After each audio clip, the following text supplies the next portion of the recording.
Honesty is the best policy is something that we learn from childhood. Honesty is acquired while growing up. It is not naturally embedded. Even with this predisposition of honesty is the best policy, lying is used daily. There is no surprise that dishonesty is used in the business setting. It is, in essence, part of the game. For example, no one expects a salesman to tell the whole truth and nothing but the truth about the advantages of his own product versus his competitors' products. No one ever got ahead in an organization by being completely forthright about his or her abilities or deficiencies. What is a lie? It is impossible to tell the whole truth. There are always details left out, perspectives left unexplored, and presuppositions left unspoken. Telling the truth is telling your side of the story, meaning that people's perspectives of the situation could be different than yours.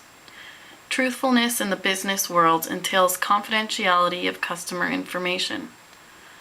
All businesses operate within a network of agreements and promises, some of them explicitly spelled out in contracts, and others left unsaid and merely implicit.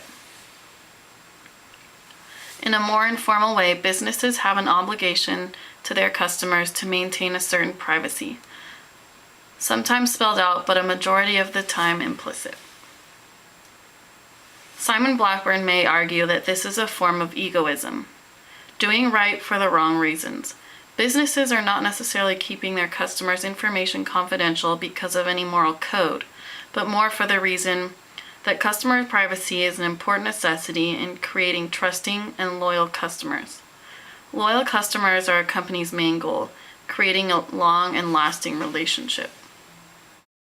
Business negotiations aren't actually so much about the bluff, which would be complete misdirection. You would do that more in something like options trading, where you can put a small play on the opposite side of where you want to go in order to move a market, for example.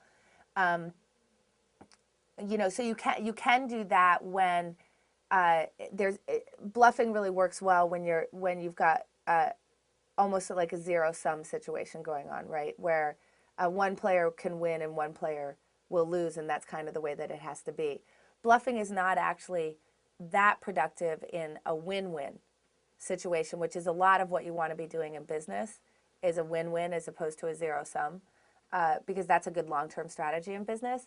What you do more in business is more about hiding your position, not allowing your opponent to know what your position is in terms of, for example, in negotiations, not letting them know, for example, what your deal break point is, and not giving them that away. So the kind of bluff that you would be doing would really just be about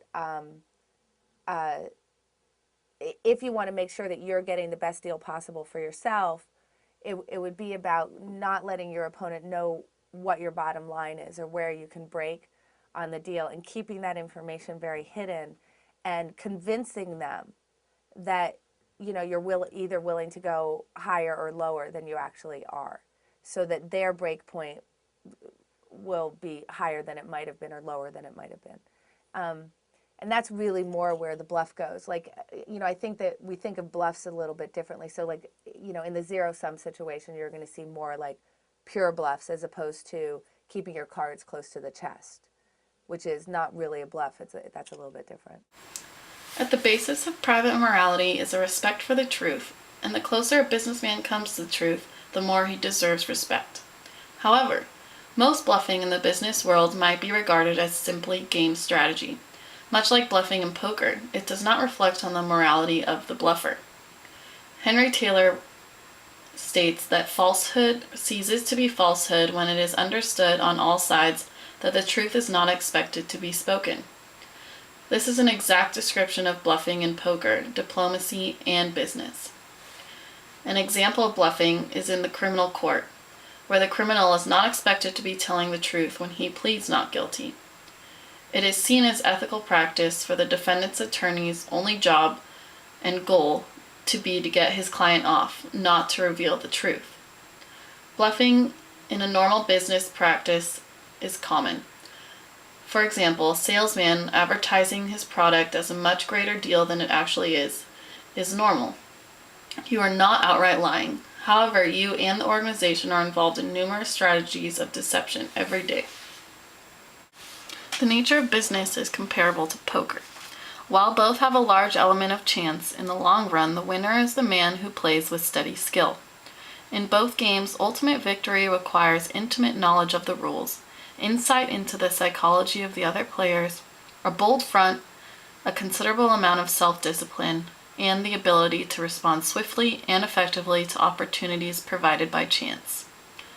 Poker is not expected to be played on ethical principles.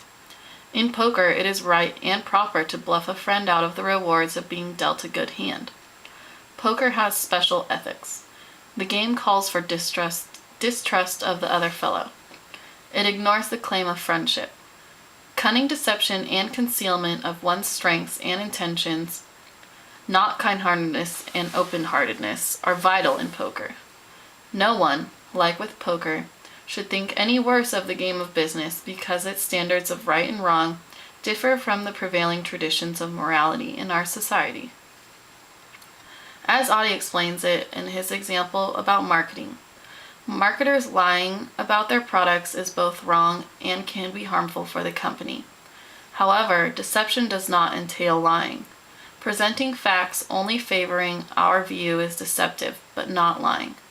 Business can be seen as a game with different rules than our traditional everyday society. As long as a company complies with the letter of the law, they are within their right to operate their business as they see fit. Violations of the ethical ideals of society are common in business, but they are not necessarily violations of business principles. We live in one of the world's most competitive societies. Business is one of the main areas of competition, and it has adopted certain strategies over time. The basic rules of the game have been set by the government, which attempts to detect and punish business frauds. As long as a company doesn't transgress the rules of the game set by law, they can shape their strategy how they see fit to earn the biggest profit possible. Businesses can choose to be guided by phrases such as, "It pays to be ethical," or "Sound ethics is good business."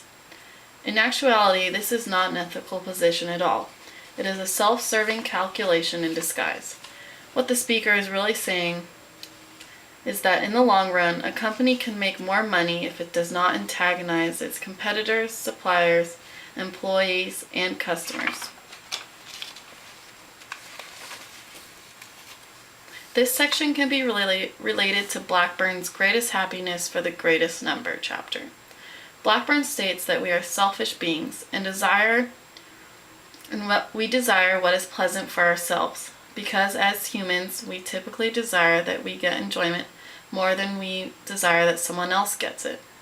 It is unrealistic to think that we have more desire for the general pleasure than for our own.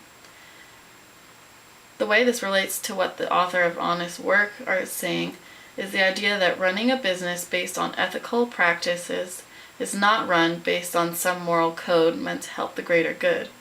Instead, it is run with ethical practices to create good relationships with customers, employees, and competitors, which can benefit the company in the long run.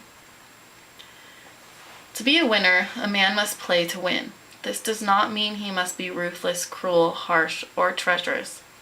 On the contrary, the better his reputation for integrity, honesty, and decency, the better his chance of victory will be in the long run. But from time to time, every businessman, like every poker player, is offered a choice between a certain loss or bluffing within the legal rules of the game. If the businessman wants to rise in his company and industry, then in such a crisis he will bluff, and bluff hard. Secrecy is defined as a method of concealment. It is used to conceal truth not wanted to be known to a public audience. There is a positive and negative way of looking at this. The positive view describes secrecy as a sacred, intimate, and dutiful act of concealing or keeping hidden certain truths. An example of a positive use of secrecy is a salesman or company keeping secret their customers' information. Things such as purchasing history, credit card information, and bills are all private matters that companies have a duty of keeping secret. A negative view of secrecy is the aspects that have to do with the act. Secrecy has to do with stealthy concealment, lying, and denial. An example of this is stealing someone else's property and then keeping it a secret. Feedback requires active listening and careful description of observed behaviors. These two skills are important for effective feedback and impactful interventions into human behavior. Feedback comes in two forms: information on a person's behavior and information on what impact that behavior can have on others. The overall purpose of feedback is to help, not attack. Feedback is best when it is asked for and when there is a need for impartial knowledge. It is the consultant's job to be honest, direct, and non-threatening. It can be surprising how willing organization members are at receiving feedback. Just when you think members would become defensive and in denial, they can open up and agree with the feedback.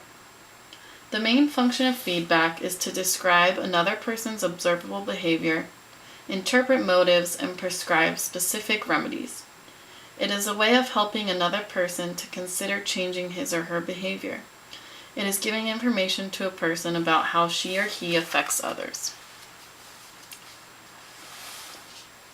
Although, like Audie mentions, perfection is unattainable, constantly striving for and improving oneself is not worthless, though.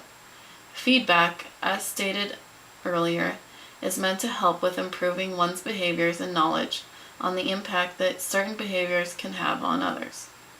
It is not meant to make the receiver feel as if they are being attacked. Feedback should be utilized more to help with that constant improvement of oneself.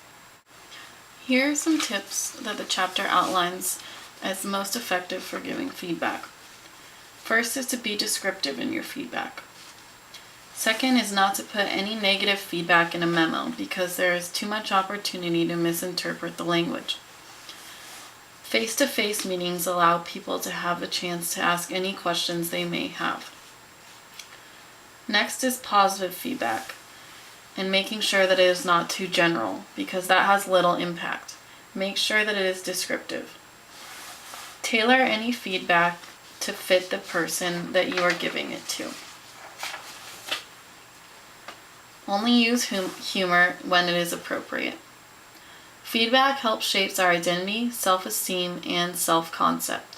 The more feedback that we can provide to others, the better they are able to perform their duties.